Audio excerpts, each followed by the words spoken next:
If you're still asking, should I rent or buy, like it's a simple yes or no question, you might be walking into one of the most expensive financial decisions of your life. And most people get it wrong. Here's something interesting. In the UK, first-time buyer mortgages average around £1,038 a month, while rent sits closer to £1,248. On paper, buying looks cheaper. But according to data from the Office for National Statistics, private rents have risen over 8% year-on-year recently, while mortgage costs spiked sharply after 2022 rate hikes before beginning to ease again. In the US, it flips. The median mortgage payment is about $2,768, while rent averages around $1,604. Suddenly, renting looks cheaper. According to the National Association of Realtors, housing affordability hit its lowest levels in decades after rate increases, even while rental markets cooled in some cities. So which one wins? Here's the problem. Monthly numbers lie. The real question isn't which option is cheaper today. It's which path quietly makes you richer or poorer over the next 10 to 30 years. You've heard the noise before. Renting is throwing money away. Buying is always better. Real estate is the safest investment. But here's what most people never hear. If you believe renting automatically makes you poor, you're not thinking. You're repeating. But if you think buying automatically makes you rich, you're confusing appreciation with strategy. In fact, Nobel Prize-winning economist Robert Shiller, who studied housing bubbles, showed that real estate prices can stagnate for long periods after inflation. Housing feels safe, but historically, it hasn't always been the wealth rocket people assume.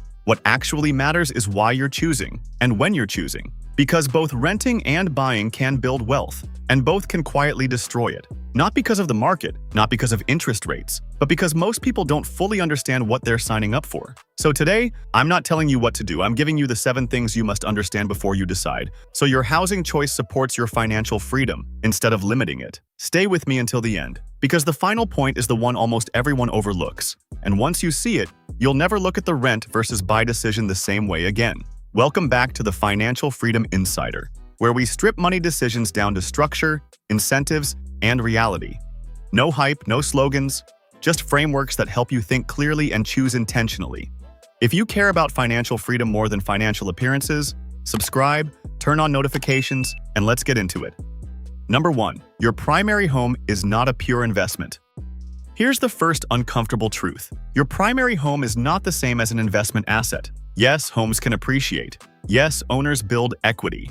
Hot take. Calling your primary home an investment is like calling your car a business expense. Cute, but delusional. Your home is primarily a place to live, a consumption asset, and a long-term financial commitment. Unlike stocks or businesses, your home doesn't generate cash flow, requires constant maintenance, and locks up large amounts of capital. You can't easily sell part of it, you can't rebalance it, and you still pay to live in it, even after it's yours. Studies show that many economic misunderstandings happen when people confuse consumption with investment. A primary residence sits in the gray zone. It may grow in value, but it exists primarily to serve you. The problem isn't buying a home. The problem is expecting it to behave like a stock or business. When people overestimate their home as an investment, they overbuy, stretch finances, underinvest elsewhere. 2 people buy identical homes. One stretches their budget because real estate always goes up. The other buys comfortably and invests the difference in low-cost index funds tracking the S&P 500. 10 years later, both houses appreciated modestly. But only one household also built a diversified portfolio compounding quietly in the background. Same house, different expectations, radically different financial stress.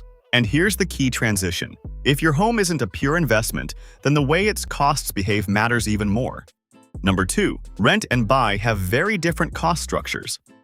Rent and buy don't just cost different amounts, they behave differently over time. When you rent, your costs are visible, predictable, and mostly capped. Rent is the maximum you'll pay. Your landlord fixes the boiler. You call maintenance. You sleep fine. As an owner, that £8,000 bill is yours. When you buy, your mortgage is only the starting point. Costs are layered and often unpredictable. Mortgage plus taxes, plus maintenance, plus repairs, plus insurance, plus upgrades. The Bank of England regularly highlights how interest rate changes ripple directly into mortgage payments. Homeowners absorb that volatility. Meanwhile, renters absorb market rent volatility. Owning is not cheaper by default. It's less visible. Most buyers think about the mortgage. Few budget for the roof, the boiler, or the surprise £8,000 repair. Renting concentrates costs. Owning spreads and hides them. Neither is bad. But pretending they're comparable line by line leads to bad math. And this is where people accidentally trade long-term wealth for short-term pride. Number 3. Renting buys flexibility but not stability. Renting isn't wasting money, it's paying for flexibility. Flexibility to move for better income, change cities, adjust your lifestyle, take career risks. According to research from the Harvard Joint Center for Housing Studies, younger households who delay buying often prioritize career mobility, and that mobility can increase long-term earning power. A young professional rents in Manchester. She gets a job offer in London with a 30% salary increase. She moves in 30 days. Her friend bought early with a 5% deposit in the same city. Selling would cost fees, legal expenses, and potentially wipe out short-term gains. Same ambition, different constraints. But here's the trade-off. Renting does not buy long-term stability. Rents can rise, leases can end, and control is limited. Buying often buys emotional stability, control over space, long-term predictability, which brings us to one of the most misunderstood parts of ownership. Number 4. Equity is not the same as profit.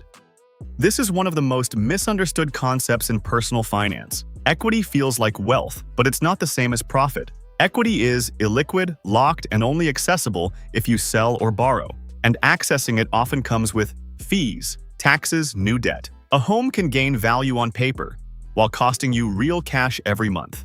Equity on paper feels amazing, until you realize $45,000 in repairs just ate your gains. Meanwhile, profit is spendable, reinvestable, flexible.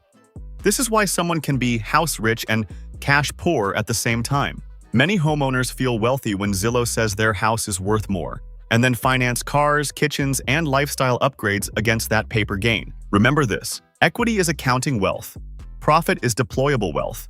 Equity is not bad. But confusing it with usable wealth leads to overconfidence and poor financial planning. And timing makes that risk either manageable or dangerous. Number 5. Timing, life stage, and financial season matter more than price. This is where most advice fails. People ask, is now a good time to buy? That's the wrong question. The right question is this the right season of my life to buy?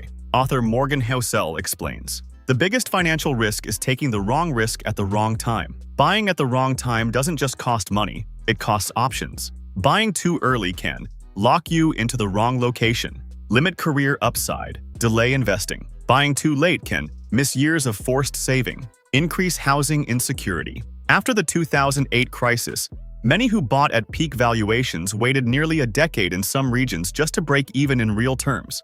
Timing doesn't just affect price, it affects optionality. The worst part isn't waiting 8 years to break even.